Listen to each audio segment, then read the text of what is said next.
देख रहे हैं पंच न्यूज एनसीआर और मैं हूं आपके साथ मानवी ठाकुर। शुरुआत करते हैं आज की खास खबरों से। अधिक अपडेट्स के लिए बने रहिए पंच न्यूज एनसीआर के साथ।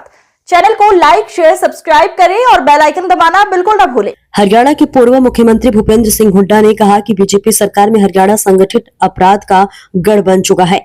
एसटीएफ ने माना प्रदेश में 80 से ज्यादा गैंग सक्रिय हैं। एसपीआर रिपोर्ट बताती है कि देश का सबसे असुरक्षित राज्य हरियाणा है।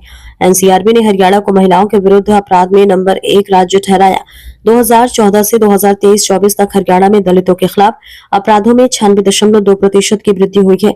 2014 के मुकाबले हरियाणा में दलित समाज के खिलाफ अपराध 16.2% से 2-2.5 गुना बढ़कर 2023-24 में 38.8% हो गया है। इसी वर्ष 2025 में संसद में सरकार ने बताया कि हरियाणा में अनुसूचित जाति के खिलाफ पंजाब के मुकाबले 10 गुना अधिक यानी कि 1633 केस दर्ज हुए हैं। रेप के मामलों में देश में तीसरे नंबर पर है। अपराधियों का खौफ इतना है कि उद्योग पलायन कर रहे हैं, निवेशक पैसा लगाने से डर रहे हैं।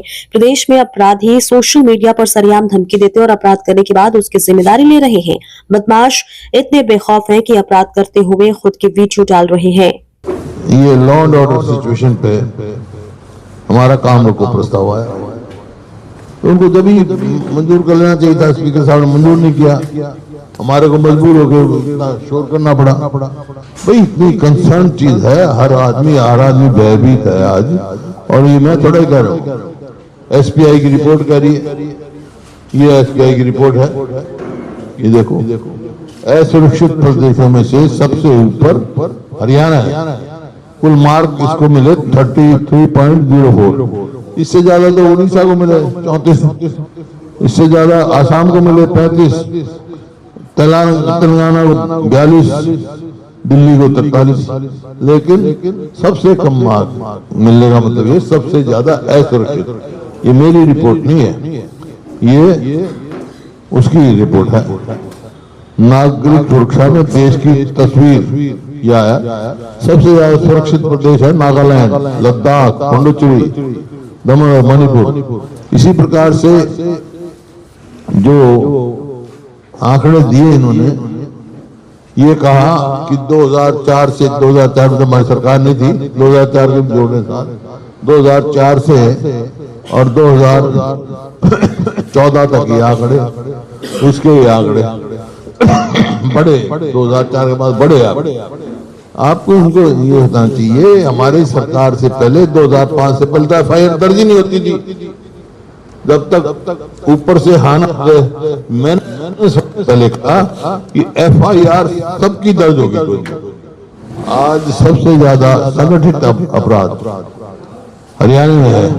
एसटीएफ की रिपोर्ट है, स्पेशल टास्क फोर्स तो बनी थी कई स्टेटों में। जो डीजीपी की मीटिंग हुई थी उसमें रिपोर्ट बताया कि हरियाणा में 80 से अधिक संगठित गिरोह सक्रिय हैं, जो कॉन्ट्रैक्ट किलिंग और आपका तस्करी, अवैध हथियार और ये आपका क्या नाम, ड्रग और इसमें फिरौती, जबरन वसूली जैसे अपराध जो संगठित के हरियाणा में 2005 में 288 क्राइम अगेंस्ट शेड्यूल कास्ट, 2022 में 1633। ये इसका ग्राफ है।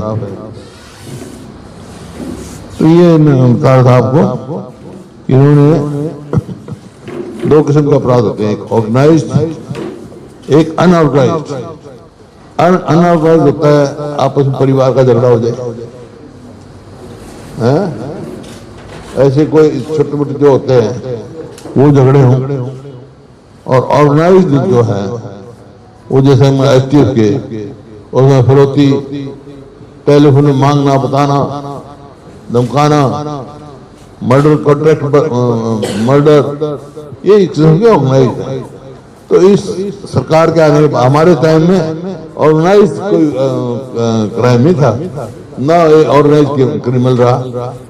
इनके टाइम में सब जो है ऑर्गेनाइज्ड। एसटीएफ कह रहा है 80 संगठित गिरोह हैं, गिरोह की लड़ाई। तो इसमें बहुत अंतर होता है। अपराध होते हैं अपराध हमारे टाइम में भी थे, अपराध इनके टाइम में, लेकिन हमारे यहाँ पहले अनऑर्गेनाइज थे। आपस का मियाँ बीवी का झगड़ा हो गया, एक परिवार में झगड़ा हो गया, इस किस्म के। इनके यहाँ ऑर्गेनाइज हुआ है, किस किस्म से गिरोह काम कर रहे हैं।